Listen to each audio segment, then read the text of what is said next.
Ang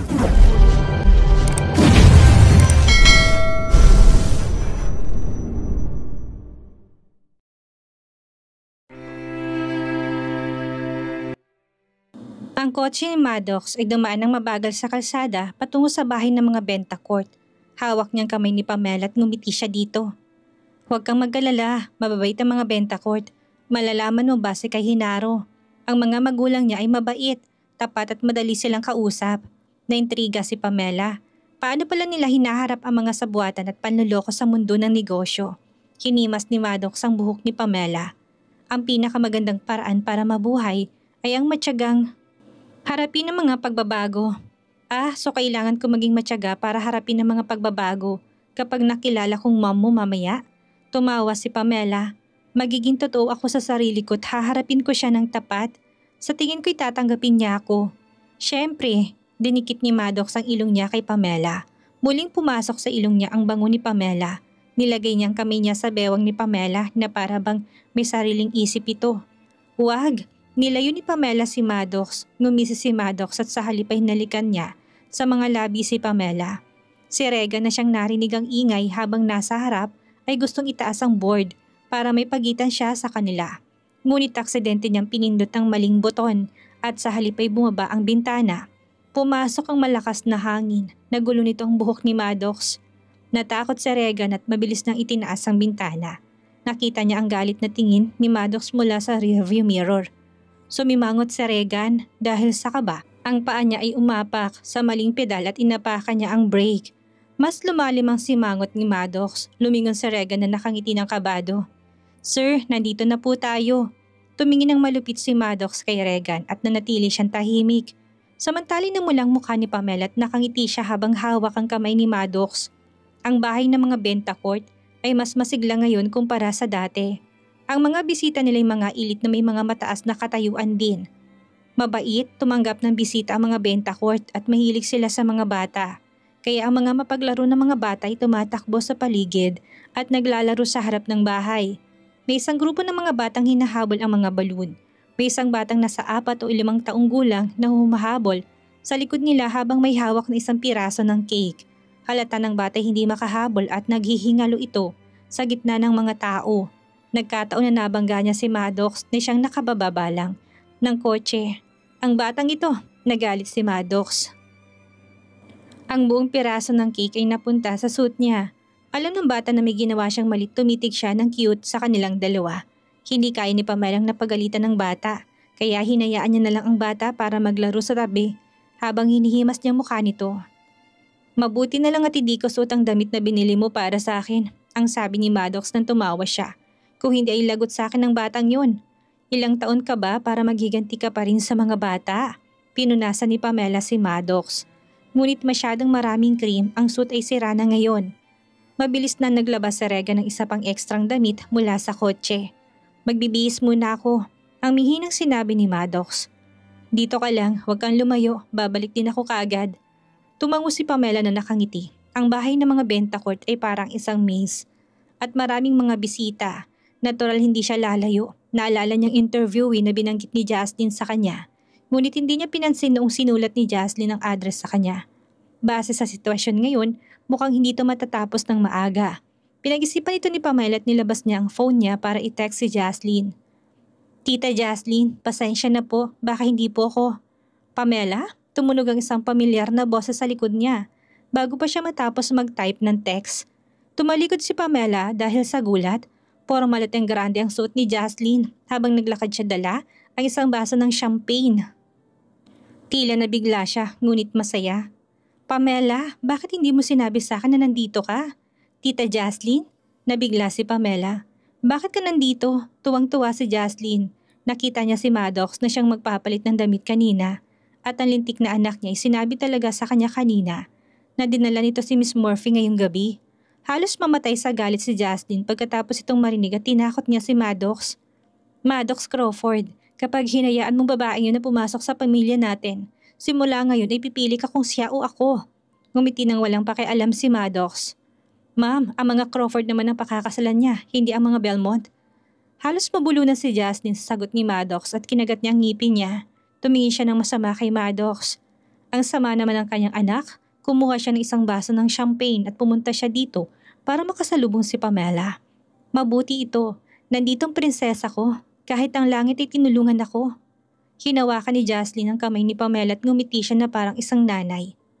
Sinuri niya si Pamela mula ulo hanggang paa. Pamela, ang ganda mo ngayon. Maganda rin ang dress mo ngayon. Lumalabas lalo ang kagandahan mo. Ngumiti na nahihiya si Pamela. Ang boyfriend ko pong pumili nito sa akin. Agad na sumimangot si Jaslyn. Nagreklamo siya sa isip niya. Boyfriend? Panlasa ito ng probinsyano? Ang pangit. Mabilis na nagbago ang ekspresyon niya at ngumiti ulit siya. Oo nga pala Pamela, nandito ka para sa isang interview? Hindi ba? Tara, dadalhin kita ngayon sa taong gusto kong ipakilala sa'yo. Nalilito si Pamela, ito palang address na isinulat ni Jaslyn para sa kanya. Dahil dadalo si Tita Jaslyn ng party, konektado siguro siya sa familiar families. Baka pala kilala niya ang nanay ni Maddox. Kumunot ang noon ni Pamela at may kakaibang kutob siya. Habang nag-iisip ng malalim, hinila siya palayo ni Jaslyn. Tita Jaslyn pero, dali! Walang pasensya si Jaslyn. Nakita kong lalaki kanina. Puntahan na natin siya. Huwag mong hayaang tumakas siya. Pero may hinihintay po ako dito.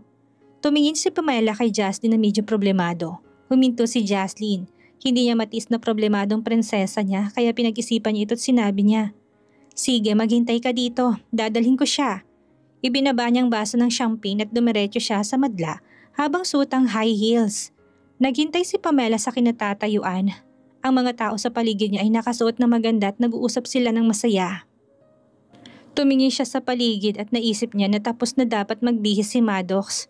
Iniisip niya kung paano niya ipapaliwanag ang tungkol sa babaeng kasama niya. Sa oras na to ay narinig niya na isang matinig na boses. Miss Murphy, nandito ka rin? Lumingon si Pamela at nakita niya isang babae na may suot na makapal na makeup at mayabang na ugali. Ito ang babaeng nakita niya sa bahay niya noon, ang babaeng lumaking kasama si Maddox. Ngumiti ng mabait si Pamela at bumati siya ng mabait. Hi Miss Creamer, medyo nabigla si Kelly. Kilala mo kung sino ako? Tama, tumingin si Pamela kay Kelly. Binanggit ka ni Maddox tungkol sa akin, nabigla si Kelly. Ang tingin niya ay nagdududa. Binanggit niya sa'yo? Ang tungkol sa akin? Hindi ito tinanggi ni Pamela, ito ay para bang may isang bato na tinanggal sa puso ni Kelly. Ibig sabihin, mahalaga siya kay Maddox. Tutal kahit ayaw ni Maddox ang kasal sa pagitan ng mga Crawford at mga Creamer.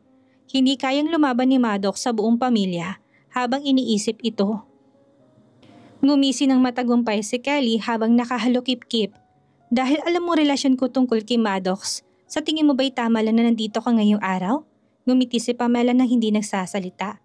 Lumapit si Kelly kay Pamela, nabalisa siya sa pagiging kalmado ni Pamela. Nagduda rin siya dahil sa natural na pagiging elegante nito.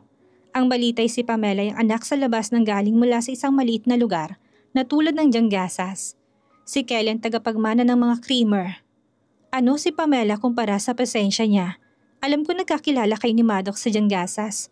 Umubo si Kelly. Nagpapagaling siya doon at nang makasama kayo dahil sa isang hindi pagkakaintindihan. Binantayan niya na mabuti si Pamela. Miss Murphy, matalino ka. Bakit hindi ka nagtataka kung bakit hindi sinasabi sa ni Maddox na may fiancé na siya sa Centrolis? Fiancé? Tumaas ang kilay ni Pamela.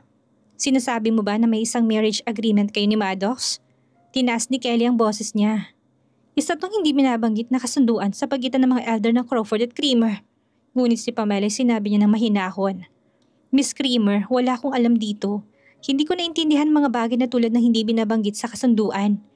Nagtataka ako kung ang mga matatanda ng pamilya ay inaprubahan at naintindihan ng isa't isa. At hindi ito tinatanggi ni Maddox, bakit hindi niya ito binabanggit sa akin? Dahil hindi ito announce. Ibig sabihin mga pamilya ay nagdadalawang isip pa rin ng kasal na to.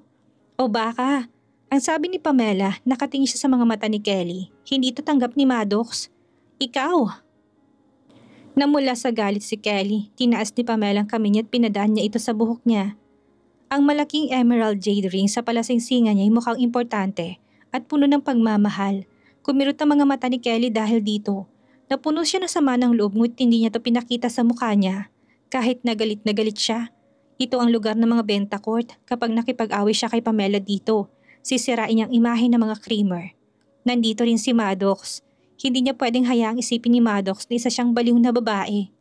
Pinigilan ni Kelly ang galit at selos niya at pinilit niyang ngumiti. Pagkatapos tumingin na masama kay Pamela. Matalas ang dila mo, Miss Murphy. Kaya pala gusto ka ni Maddox. Pero may mga bagay pa rin na walang kwenta kahit na gusto to ni Maddox. Nanunuya siya. Ang buong pamilya Crawford ay nasa likod niya. Ang kasal niya ay konektado sa interes ng pamilya. Tumingin sa ibaba si Pamela at hinimas niyang emerald ring sa daliri niya. Huwag mong isipin na pwede kang magdesisyon sa kasal niya ng pribado at manghimasok ka sa mga Crawford dahil lang nagpalitan kayo ng singsing. Miss Murphy, ang pinto ng mga Crawford ay hindi madaling pasukin. Lumapit si Kelly at sinabi niya ng may mahinang tono. Pero nakikita ko na gusto mo talaga si Maddox at may tatali siya sa lugar kung may isang babae na tulad mo sa tabi niya. Mas mabuti na ito kaysa sa pumunta siya sa ibang babae kung sinong babae lang. Malamig na sinabi ni Pamela. Anong pinapahiwatig mo? Samantala, lumapit si Regan na para bang tinakot siya sa likod niya ay si Jaslyn. Hindi siya tumalikod dahil makikita niyang nakakatakot na mga mata ni Jaslyn. Sino may lakas na loob para abalahin si Mr. M. Crawford sa oras na nagbibihis to. Gayunpaman, hindi rin kayang galitin ni Regan ang mga nanay ng boss niya. Ilang daang beses niyang nag-isip at huminto siya sa harap ng kwarto. Tumawa siya ng peke kay Jaslyn. Madam Belmont, dito po. Hindi pa siya tapos. Patapos na rin po siguro siya, kumatok si Jaslyn sa pinto. Maddox, ang tagal mo. Lumabas ka't may ipapakilala ko sa'yo. Sumakit ang ulo ni Maddox nang makita niyang nanay niya noong binuksan niyang pinto. Ma'am, hindi ba kayo susuko? Ilang beses ko bang kailangang sabihin sa inyo? Hindi ako interesado sa taong ipapakilala niyo. Ang interes ay pwedeng ma-develop, ang sagot ni Jaslyn.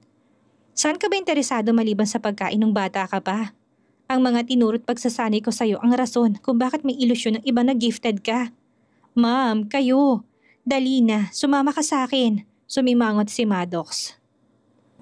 Kailangan kong gumamit ng banyo. Pigilan mo na muna. Ang galit na sagot ni Jaslyn, hindi mapigilan ni Regan na tumawa ng saglit, ngunit mabilis niyang tinakpan ang bibig niya. Maddox Crawford, kung kailangan mo talagang gumamit ng banyo, dadalhin ko na lang ang babae para hanapin ka doon. Magdesisyon ka na. Umalis si Jaslyn habang nagsasalita. Tumingin ng masama si Maddox, ang mukha niya'y namumula sa pagpigil sa galit niya. Mr. Maddox, ayos lang po na magkaroon ng mabilis na pag-uusap. Maamo na pinaalala ni Regan. Huwag niyo pong kalimutan na nandito po si Miss Murphy para makipagkita kay Madam Belmont ngayong gabi. Mas mabuti po hindi kayo mag-aaway ng Reyna ngayon. Isipin niyo na po para ito kay Miss Murphy. Dalian niyo na po. Ito rin ang nasa isip ni Maddox. Makikipagkilala siya sa babaeng ito at gagawin niyang, klaro, mas mabuti nito kaysa patagalin pa. Aalis na ako ngayon. Ang sagot ni Maddox, pumunta kay Pamela. Huwag mo siyang paghintayin, dalhin mo siya sa kwarto, ipasama mo siya kay Zora. At hindi niya dapat malaman kung kanino ako makikipagkita. Naintindihan mo ba? Samantala, nakatayo sina Pamela at Kelly habang magkaharap sa isa't isa. Habang nakatingin si Pamela, sa mga labi ni Kelly humigpit ang kanyang mga kamao. Miss Murphy, hindi mo ba naintindihan ang ibig kong sabihin? Ngumisi si Kelly. Hindi kita pipigilan na sumama kay Maddox kahit na ikasal kasi sa darating na panahon. Sisiguraduhin ko na alagaan ka ng mabuti. Hindi rin ako magsaselos. Karaniwan ng ganitong mga bagay sa pamilya namin. Unti-unti akong masasanay at sa tingin ko'y masasanay ka rin. Kinagat ni Pamela ang mga labi niya at huminga siya ng malalim. Parang sinasabi na rin ni Kelly na mistress siya. Malupit ang ngiti ni Kelly habang nakatingin siya ng tahimik kay Pamela. Ang babaeng ito ay masyadong mataas ang tingin sa sarili at pinahiya niya si Kelly. Hindi dapat magpakita ng awa si Kelly ngayon. Oo, tama si Kelly. Biglang tumunog ang isang boses. Kuminang ang mga mata ni Kelly. Nakangiti siya habang binati niya ng matamis. Tita! Ngunit sa oras na lumapit si Kelly, umiwas sa tabi si Jaslyn at tumanggi siya na yakap ng dalaga. Nakataas sa mga braso ni Kelly kaya awkward ito habang nakatigil ito sa ere. Naalarma siya nang makita niyang lumapit si Jaslyn kay Pamela at tumakbay si Jaslyn kay Pamela. Tama si Kelly, tumawa si Jaslyn. Karaniwan sa mga lalaki na may mistress sila sa pamilya na tulad namin. Hindi sapat ang isa, kailangan nila 3 o 4. Auntie? Hindi maintindihan ni Kelly kung anong balak sabihin ni Jaslyn. Pero Kelly, huwag kang mag-alala, tumingin si Jaslyn kay Kelly. Ang Maddox ko hindi ganitong klase ng lalaki. Akala ni Kelly kumakampi si Jaslyn sa kanya't hindi niya mapigilan na ngumiti ng nahihiya. Gayunpaman, nakita niya na mapagmahal na tumingin si Jaslyn kay Pamela at sinabi ni Jaslyn ng maamo. Sapat nang magkasama sila ni Pamela, ano? Natulala si Kelly, naging blankong isipan ni Pamela. Sinabi ni Aunt Jaslyn na, si Maddox? Ang Maddox niya? Ito ba ay Maddox Crawford?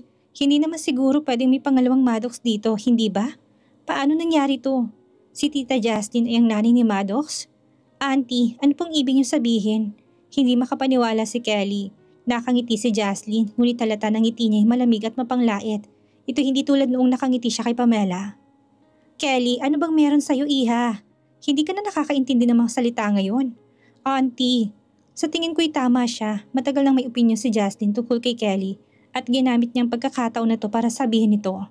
Hindi mo dapat pigilan si Pamela na makasama si Maddox at hindi ka rin dapat magselos. Ang Maddox namin ay hindi gustong mga kagaluhan. Pero kung pinilit mo na maging isang mistress, hindi naman sa imposible to. Pero ang isang pamilya na tulad namin ay maraming patakaran at dapat mo itong sunurin. Ngumiti si Jaslyn. Kailangan mong lumuhod sa harap ni Pamela bilang parte ng seremonya. Ito ay tungkulin ng isang mistress na tunay na asawa. Tinapik ni Jaslyn ang balikat ni Pamela at nagpatuloy siya. Malawak ka dapat na mag-isip. Basta't lumuhod siya, pagsisilbihan ka ng tiya at maglalakad siya mula sa backdoor. Dapat mo siyang tanggapin. Ano sa tingin mo? Nabigla si Pamela, hindi niya maintindihan ang sitwasyon at tumitik siya ng nalilito. Maputla at galit si Kelly. Nanginginig siya habang kagat ang ngipin. Kaya pala may ingat si Logan Crawford kay Jaslyn. Ito hindi dahil mayaman at makapangyarihan ng mga Belmont. Ngunit dahil matalas ang dila ng babaeng ito, ay may makapangyarihang presensya. Lumapit ang mga tao at nagbubulungan sila na puno ng intriga. Ayaw maging katatawanan ni Kelly at pumadyak ang paa niya. Tumingin siya ng masama kay Pamela bago siya umalis. Matagal bago bumalik sa sarili si Pamela. Auntie Jaslyn, kayo ay... Ano yun? Naaaliw si Jaslyn sa reaksyon ni Pamela. Umalis lang ako ng ilang sandalit, hindi mo na ako makilala? Oo nga pala, nahanap ko ng taong tinutukoy ko. Ito ay ang anak ko si Maddox Crawford. Maddox, halika dito. Lumingon si Jaslyn at tinawag niya si Maddox. Ang ekspresyon ni Maddox ay katulad ng kay Pamela. Nakatitig sila ng gulat kay Jaslyn at nagkatinginan sila ng nabigla. Habang pinapanood ni Jaslyn ang dalawa, naisip niya na bagay talaga sila. Wag lang kayong tumayo dyan, kilalanin yung isa't isa. Kahit si Regan ay natulala, naramdaman ni Jaslyn na may mali habang nakatingin siya kay Pamela at Maddox. Sa huli nagtanong siya kay Regan. Anong meron sa kanilang dalawa? Tumawa si Regan. Madam Belmont, kailan niyo po nakilala si Miss Murphy? Miss Murphy? Opo, tumawa ng kakaiba sa Regan. Ang taong gusto po ni Mr. Maddox na makilala niyo ngayong gabi ay si Miss Pamela Murphy. Pamela Murphy? Ang prinsesa ko isang Murphy? E di sino palang nakita ko sa bahay ni Tadeus? Madam Belmont, yun po'y si Juliana Murphy, ang kapatid ni Miss Pamela Murphy sa pangalan. Si Miss Murphy po'y hindi anak ni Wilson Murphy. Ngayon naman si Justin ang lumaki ang mga mata. Ang babae na gustong pakasalan ng anak niya ay ang babae na gusto niya na maging isang manugang. Hindi niya kailangang ipakilala sila sa isa't isa. Ang anak niya ay matagal nang nakuha ang loob na manugang niya. Siyang nagkamalit naging isang katatawanan siya na puno ng kaligayahan si Justin na parang isang malakas na alon, parang isang kidlat, parang isang pagsabog ng bulkan. Nawala siya sa isip dahil dito at sinampal niya si Maddox na siyang nakangiti. Loko ka, bakit hindi mo sinabi sa akin ng babaeng gusto mo si Pamela? Ginalit mo ko ng maraming araw para sa wala. Ma'am, paano ko naman naging kasalanan ito? Ako bang may kasalanan ito? Nakonsensya si Justin na isigaw niya ito. Total siya ang unang nagkamali ng pagkilala sa maling tao. Napagkamalan niya si Juliana na siyang kasama ni Tadeus bilang si Pamela. Gayunpaman, dati niya pang estilo ang pagiging mahirap kumbinsihin. Umubo siya at tumingin siya kay Maddox, pinilit niyang baliktarin ang sitwasyon. Mabuti si Pamela, bakit hindi mo siya pinakilala sa akin ng mas maaga? Ayaw mo lang kaming magkita, tama ba? Walang masabi si Maddox, naalala niya isang tao na nagsabi ng kasal niya ay hindi lang ang mga Crawford ang may kinalaman, pati ang mga Belmont din.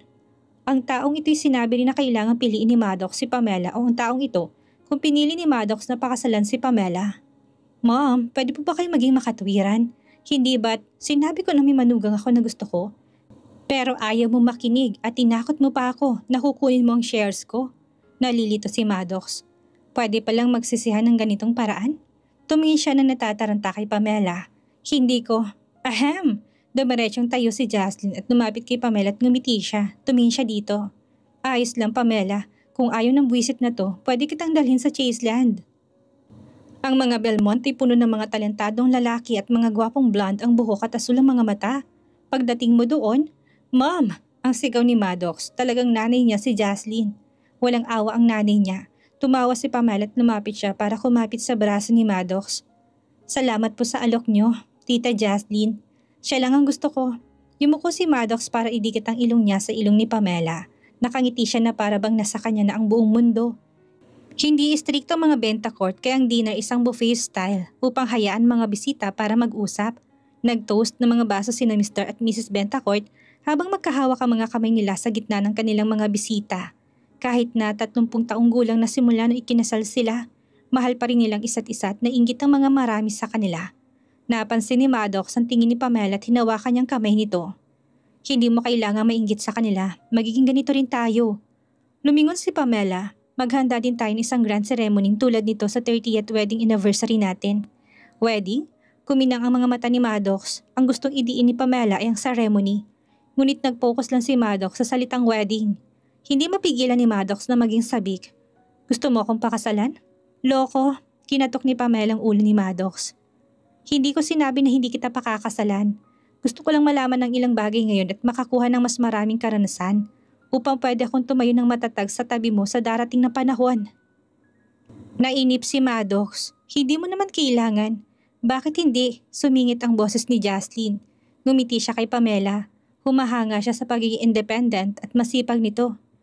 Sa tingin ko'y tama si Pamela, tumango si Jocelyn. Maging anong panahon ng mga babae ay dapat maging independent pagdating sa finance at pag-uugali. Kapag nangyari yun, hindi magiging mababang tingin sa atin ng mga tao.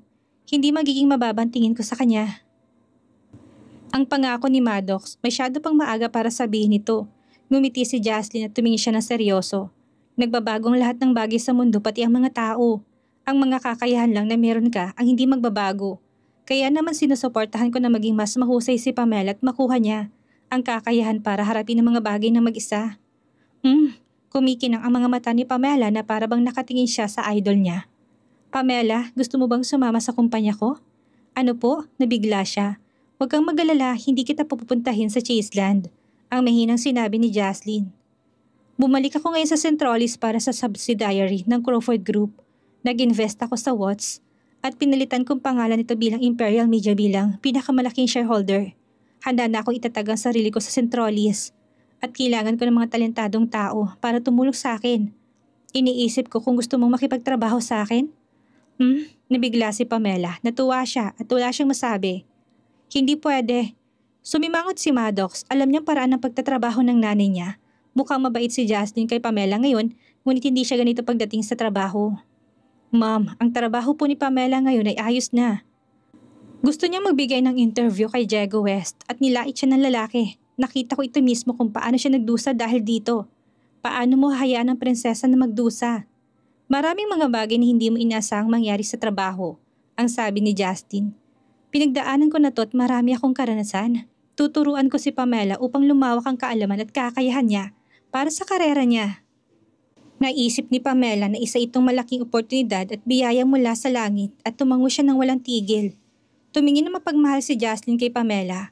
Bukod pa dito sa tingin ko si Pamela isang mahusay, determinado at matalinong babae.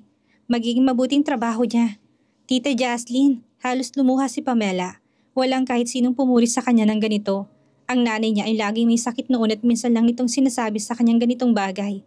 Dahil dito, naisip niya na tanga siya at hindi siya nararapat sa mga magandang mga bagay. Nung lumaki na siya, itinama niya ang pag-iisip na ganito. Ngunit ang inferiority complex na nakatanim sa loob niya ay na paminsan-minsang nagiging tinik sa kanya. Hinimas ni Justin ang buhok ni Pamela. Anak, gusto mo bang maging assistant ko at magtrabaho ka kasama ko? Opo, tuturuan pala kita pero mabilis ako magalit at walang awa ako sa trabaho. Kaya mo ba to? Opo, tumingin si Jocelyn kay Pamela habang nakangiti. Tama ako, anak ka talaga ng nanay mo. Hindi ka mahina. Hindi maintindihan ni Pamela ang ibig sabihin nito. Sa isip niya, ang nanay niya isang regular na housewheel at may sakit. Bakit parang ang nanay niya isang kahangahangang tao para kay Jocelyn? Baka ito'y dahil best friend sila na parang si Pamela at Krista ang nasa isip nila isa't mahusay talaga. Sige na, tama ng drama. Bumalik sa sarili si Jaslyn. Mag-resign ka na sa trabaho mo ngayon para lumipat ka na sa akin sa madaling panahon. Subukan mong mag-report sa susunod na linggo. Ano sa tingin mo? Agad na sumang-ayon si Pamela. Wala pong problema. Pareho silang nag-usap ng masaya. Hindi nila pinansin ni Maddox na siyang nasa tabi. Sa sumunod na sandali, tila may naalala si Pamela at tumingin siya kay Maddox nang may problemadong ekspresyon. Napatalon si Maddox. Naalala na ba ni Pamela nandito si Maddox? Sinabi ni Pamela makalipas ang ilang sandali. Tita Jaslyn, pwede po ba akong humingi ng pabor?